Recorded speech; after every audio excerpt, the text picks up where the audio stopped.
60% of the time, this YouTube video works every time.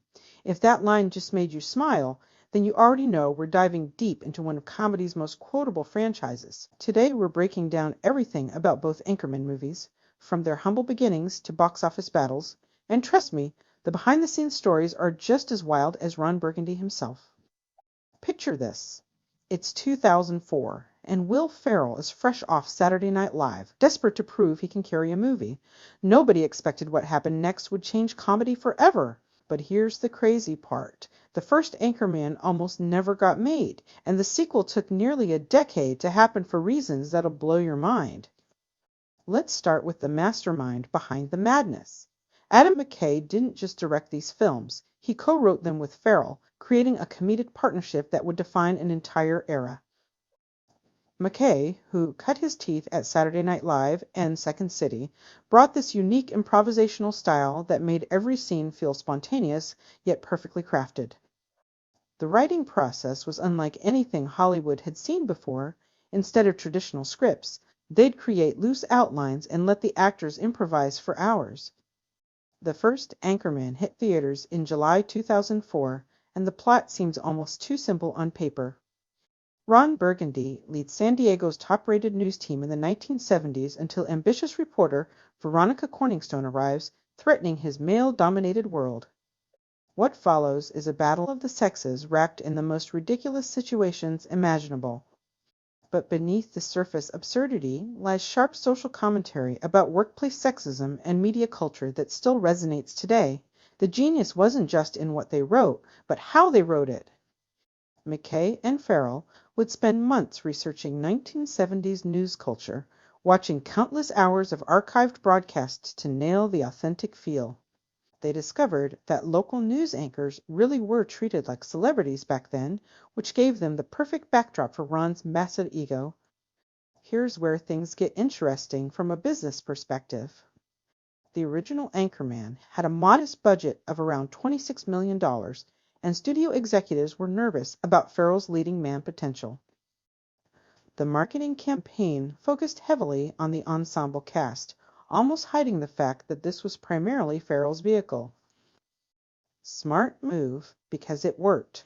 When the box office numbers came in, everyone was shocked. The film earned over $9 million worldwide, making it a solid hit that proved Ferrell could open a movie. But the real magic happened afterward. DVD sales went through the roof, and the movie developed this incredible cult following. College students were quoting entire scenes verbatim, and suddenly everyone wanted to be part of the Channel F news team. The cultural impact was immediate and lasting. Phrases like "stay classy" and "that escalated quickly" entered everyday vocabulary. The movie created this shared comedic language that brought people together.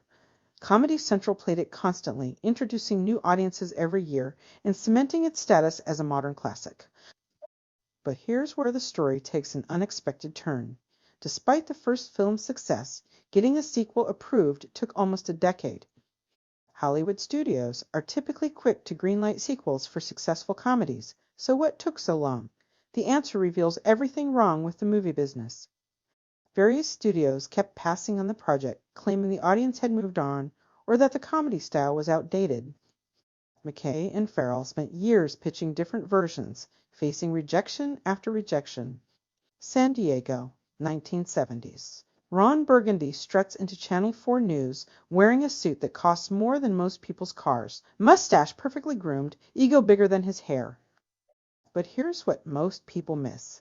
This isn't just random comedy chaos. Every ridiculous moment serves a purpose that creates comedic gold. The genius starts with Ron's introduction. He's not just any news anchor, he's the news anchor. His team isn't just co-workers, they're his dysfunctional family. Brick Tamland, the weatherman who's dumber than a box of rocks but somehow lovable. Champ Kind, the sports guy with anger issues and questionable lifestyle choices. Brian Fantana, the field reporter whose cologne collection could kill a horse. Each character represents a different type of masculine insecurity wrapped in 1970s machismo. Then Veronica Corningstone arrives and everything changes. She's not just another pretty face, she's competent, ambitious, and threatens everything these men think they know about their world. And see if she likes the goods. The brilliance lies in how the movie uses comedy to expose real workplace dynamics and gender politics without being preachy. The escalation is masterful. What starts as workplace tension explodes into legendary sequences. The jazz flute scene isn't just random, it reveals Ron's desperate need to impress.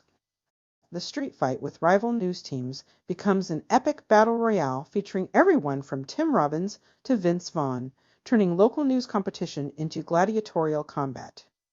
But here's the emotional core that people overlook: Ron's vulnerability. Beneath the bravado, he's terrified of being irrelevant. When he loses everything, wandering drunk and broken, we actually feel for this character. Fast forward to Anchorman 2, and the stakes get bigger while the comedy gets darker. Ron's now conquered local news and faces the birth of 24-hour cable news.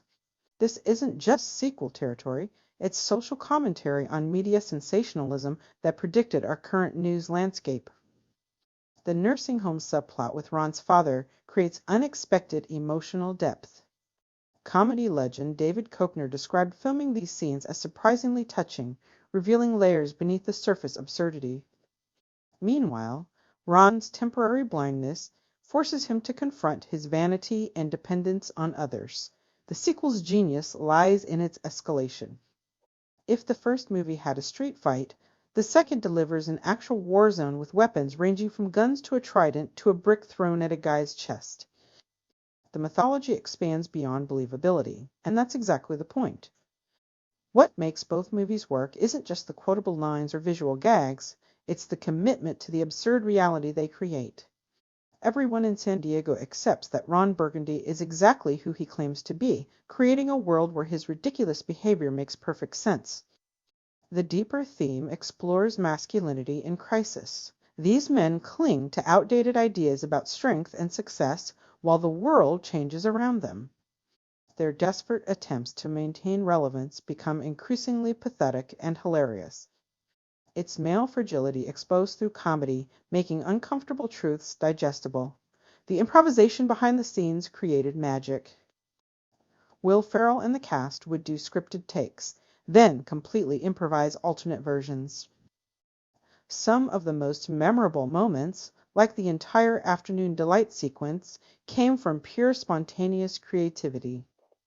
Both films work as time capsules, the first capturing 1970s attitudes, while the second predicts 2010 media madness. They're simultaneously stupid and smart, crude and sophisticated, ridiculous and surprisingly heartfelt. The lasting impact proves these aren't just comedies, they're cultural phenomena that redefined how we quote movies and think about news media. Ron Burgundy became bigger than the films themselves, influencing everything from actual news anchors to advertising campaigns. So, next time someone dismisses Anchorman as mindless comedy, remind them that the best humor reveals truth about us and society. Channel 4 News. You stay classy, San Diego. And remember, 60% of the time it works every time. Let me know which Anchorman movie you liked the most and why, and thanks for watching. I'll see you next movie.